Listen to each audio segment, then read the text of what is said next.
Hello students, आपने atomic mass बहुत अच्छे से पढ़ा। एटॉमिक मास के बाद अब हम जो नेक्स्ट टॉपिक पढ़ने जा रहे हैं दैट इज मोलर मास। ठीक है, अब हम मोलर मास को डिटेल में पढ़ते हैं। मोलर मास तो नाम से ही पता लग रहा है, मोलर मतलब मोल है ना, मास मतलब मास, मोल का मास जिसको हम बोल देते हैं मोलर मास। ठीक है, मतलब अगर मैं इसको डिफाइन करूं तो मैं ये बोल सकती हूँ कि मोलर मास को हम कैसे डिफाइन कर सकते हैं। सिंपल टर्म्स में अगर हम अपने वर्डिंग में डिफाइन करना चाहें तो हम ये बोल सकते हैं एक मोल सब्सटेंस का mass is molar mass. Molar mass है ना, एक मोल सब्सटेंस के मास को आपने क्या बोल दिया, मोलर मास बोल दिया। ठीक है, और अगर हम इसको इंग्लिश में प्रॉपर इंग्लिश में डिफाइन करें तो हम क्या बोलेंगे, mass of 1 mole of substance. ठीक है, 1 मोल ऑफ सब्सटेंस। ठीक है, तो मोलर मास मतलब एक मोल सब्सटेंस, सिंपल सी बात है। 1 mole of substance in, very important, in grams. Grams के अंदर हम मोलर मास हमेशा किस में लेंगे, ग्राम्स में लेंगे। तो इसको जरा और अच्छे से समझते हैं। चलिए देखिए मोलर मास अगर मैं नाइट्रोजन के लेती हूँ, let us take molar mass of nitrogen atom, only nitrogen atom. ठीक है, नाइट्रोजन एटम का अगर मैं मोलर मास लेती तो किसके इक्वल होगा, mass of 1 mole nitrogen atom का। क्या ये बात क्लियर है सबको? अगर मैं मोलर मास नाइट्रोजन एटम का लिख रही हूं तो इसका मतलब है 1 मोल नाइट्रोजन एटम के मास के इक्वल है कि नहीं। अब यहां पर एक मोल के एटम मतलब एवोगैड्रोस नंबर। ठीक है, एवोगैड्रोस नंबर किसका, नाइट्रोजन एटम का, नाइट्रोजन एटम के लिए जो हम यूज कर रहे हैं वो। तो मतलब मैं इस टर्म को ऐसे भी लिख सकती हूँ क्या, अगर ये एक मोल एटम 6.022 के इक्वल है तो मैं उसको Na लिख सकती हूँ, और मैं मास को कर देती हूँ, जैसे मैं इसको ऐसे लिखती हूँ, देखिए मास ऑफ 1 नाइट्रोजन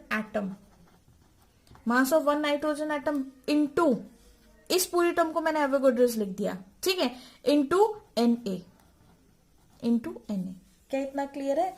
मैंने ये क्यों लिखा, देखा, ध्यान से समझना ये पॉइंट। इतना सा पॉइंट अगर आपने समझ लिया तो ये चीज बिल्कुल सिंपल है आपके लिए। देखिए मैंने लिखा मोलर मास जो है नाइट्रोजन का वो किसके बराबर होगा, मोलर मास मतलब उसके मोल के बराबर होगा mass of 1 mole of nitrogen atom. ठीक है, अब यहां से इसको अलग करते हैं, इसी सेंटेंस को हम 2 पार्ट्स में डिवाइड करते हैं। एक मास ऑफ 1 मोल, ठीक है, 1 mole nitrogen atom. 1 mole nitrogen atom मतलब 1 मोल नाइट्रोजन एटम कितने होंगे 1 मोल के अंदर नाइट्रोजन एटम, एवोगैड्रोस के बराबर होंगे। ठीक, एवोगैड्रोस के बराबर, और मास हमें 1 मोल का लेना है तो मास ऑफ 1 नाइट्रोजन एटम हम एवोगैड्रोस से कर ले तो एक ही तो बात होगी, चाहे इसको सीधे से कर लो चाहे इसको इस तरह से लिख लें। ठीक है, लिखने का तरीका ही तो चेंज किया, बात तो एक ही करी हमने। तो जो इसका मास है दैट इज 14 AMU।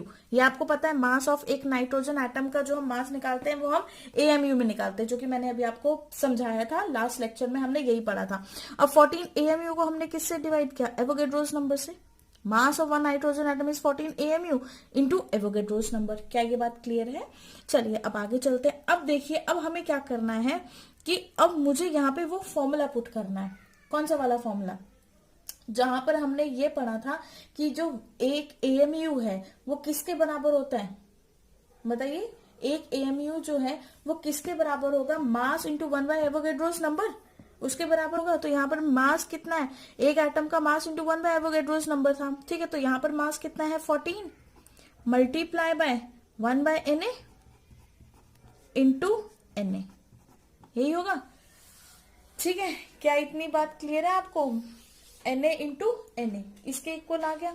ओके, अब हमने जब इसको हमने ऐसे लिख लिया तो अब हम इसको सॉल्व करेंगे। ये इससे यहां से कैंसिल हो गया, जब ये कैंसिल हो गया तो आपके पास जो आया वैल्यू वो आ गई 14 ग्राम्स आ गई।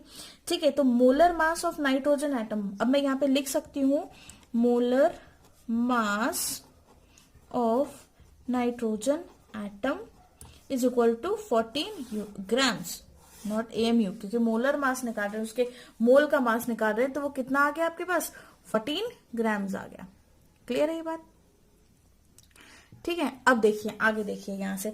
अब अगर मैं ऐसे लिखती हूं, अगर मैं ये चीज लिखती हूँ कि जो एक नाइट्रोजन है, एक नाइट्रोजन एटम है, इस नाइट्रोजन का, सिंपल से इस नाइट्रोजन एटम का अगर हम ये लिखते, एक साइड मैंने लिख दिया इसको 14 AMU, जो कि मैंने यहां पर वैल्यू यूज की है। ठीक है, दूसरी साइड में इसी को लिख रही हूँ, इसका मोलर मास लिख रही हूँ। मैं क्या लिख रही हूँ? 14 ग्राम्स।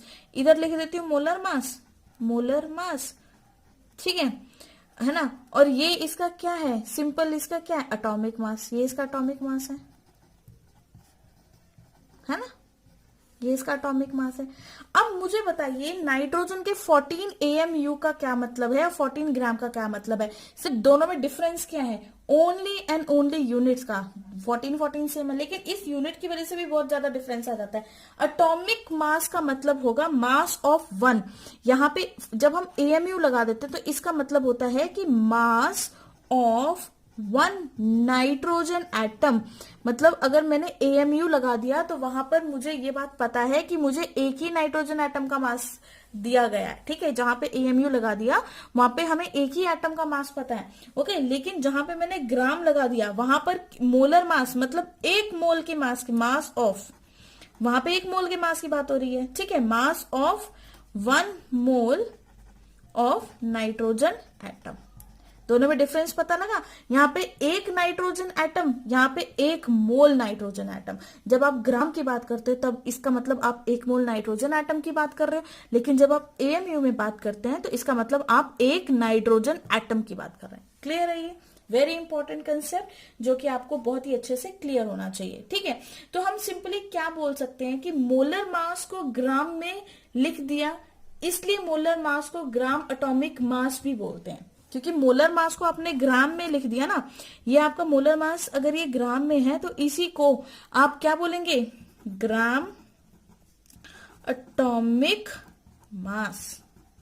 मोलर मास को जब भी आप ग्राम में लिख देते हैं तो उसी को ग्राम एटॉमिक मास बोलते हैं। कोई नई टर्म नहीं है ग्राम एटॉमिक मास। ठीक है, यही टर्म है। ओके।